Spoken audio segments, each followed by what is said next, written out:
We've been around for 23 years, never segregated anyone, never discriminated against anyone, and we didn't want to start doing it now. Breaching of a public health order can now be a 2-year prison term. It's interesting having the Parliament guys here. It's good having them here. They're giving themselves ongoing lockdown powers, and this is going to, instead of ending in December, this is going to roll right through 2022. This is what every Parliament is lacking. Mini here in Melbourne, Australia, for an unprecedented story. This is what, I don't know, we can only describe it as a shadow parliament. In fact, probably a rebel parliament. We have 3 members of the upper house that have been banished because they refuse to show their vaccine passports. They even refuse to show their private medical history. Let's check out what's going on here. Here we go, we got Member of Parliament, Catherine Cumming, opening the door. How you doing? Want to come in? Is this the Parliament? This is Parliament in the basement, or the Rebel Parliament. Rebel Parliament, we'll go with that one. I like that. It suits the... So this is literally a nightclub, Chaise Lounge. Yeah, and unlike, I think this is probably the first time in since the war that members are actually meeting in a basement. A few weeks ago, the government forced through a motion in Parliament to get all members of Parliament to hand over their papers or be suspended.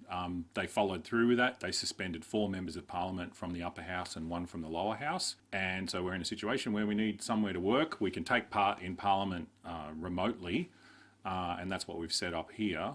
The last time it happened in Westminster Parliament was 1648, when Cromwell, the dictator, purged the Parliament of anyone who wouldn't support the execution of the King. So it's and what was left is the rump, called the Rump Parliament, and what we have in Victoria now is a Rump Parliament. So what I got from that, there is precedence. Well, long time ago, and I'm not really sure you want to line up with Cromwell. I don't know, Dan. I don't know if you know that I'm German. My mother came after the Second World War. Her father was actually taken away in the Second World War for actually protecting the Jewish community, my grandfather. Thank you. Yeah, so obviously during this pandemic, a lot of people have actually been making references to Nazi Germany and those kind of things, which has really broken my heart. And watching what's been happening for even the Jewish community trying to actually be able to gather has really broken my heart. We don't need it here. We don't need to mandate. Australians, if you actually tell us, give us common sense medical advice, we just take that on board. We thought it was very unreasonable what the government is doing, that they should be able to have rapid antigen testing as an alternative, right? And they rejected that, but we've actually done it here ourselves. We are in fact COVID-free. We are in fact COVID-free, yes. And thank goodness. At the same time, while you're doing this, there's probably one of the most important or contentious pieces of legislation going through the Parliament. Can you tell us about the bill? Look, some of the things that this does is it transfers control of emergency declarations to the Premier himself. He can do it in 3-month blocks for however long he wants. But it also does things like sets up new offences. We had obviously the state of emergency for 6 months, and then it was extended for 6 months, and then it was extended for 9 months, which was March to December this year.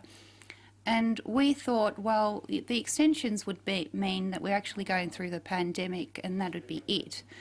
But to think that this government's decided to actually write a piece of legislation so that they can continue on the controls and the mandates is quite shocking.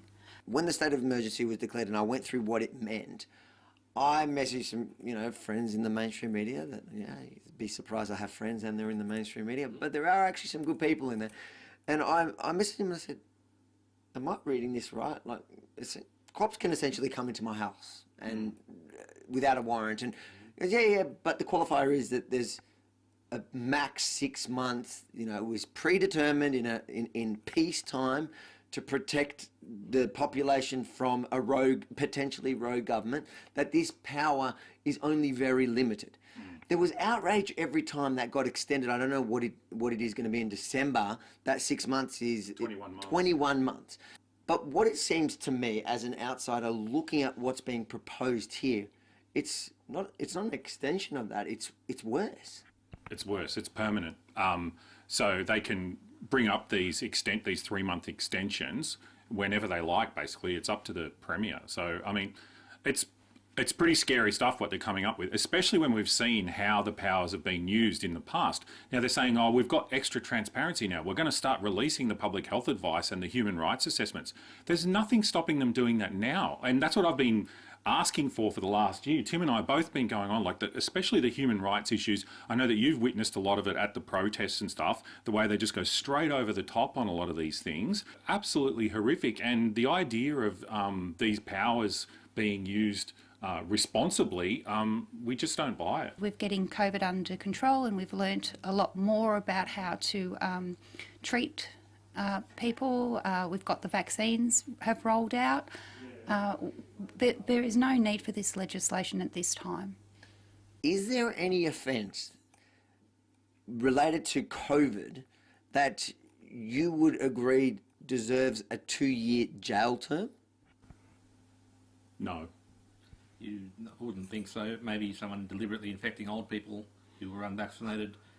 But no. We can actually move on and actually just like how we used to be, which we would just say, how you going? You all right? And if you were sick, you just go home. We can live with COVID, and we don't need to be frightened of each other anymore. But this bill will continue on the mandates and the controls, and we don't need that.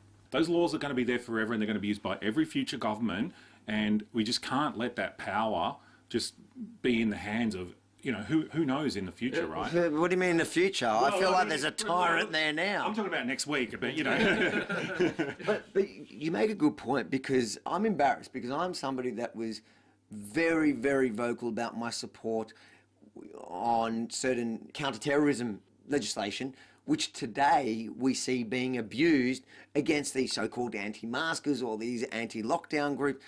And I look at it, I go, even if the intention at the time was good and legitimate, it absolutely will be abused. I feel that this intention is not even clean. Why should we trust the government now when they've abused everything up until now? They've shown they can't be trusted. The whole last 21 months has been all about how you cannot trust this government. A message to the rest of the world from the Parliament, from the MPs in exile. What would you say to them? Watch what's going on in Australia. What's happening with kicking members of Parliament out for not handing over their papers, setting up a segregated society, and these sort of things. If it hasn't happened to your society, watch what's happening here, and see us as a warning. And I hope it doesn't happen wherever you come from. Don't ever trust your governments. Governments can't be trusted. This Victorian government has gone to the extreme in the way of mandates, making things up as they go along, not actually looking around the world at places in the world that have done best practice. As you can see, we're closed. That's why we've offered it to these guys. So, we are on it. And most importantly, so you're saying November 24, it's meant to be open without capacity limits? Absolutely. Get me on the VIP list. Yeah, I could do that.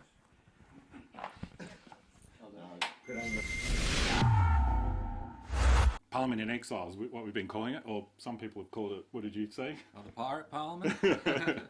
Yeah. Catherine called it Rebel Parliament. We wanted to brand it.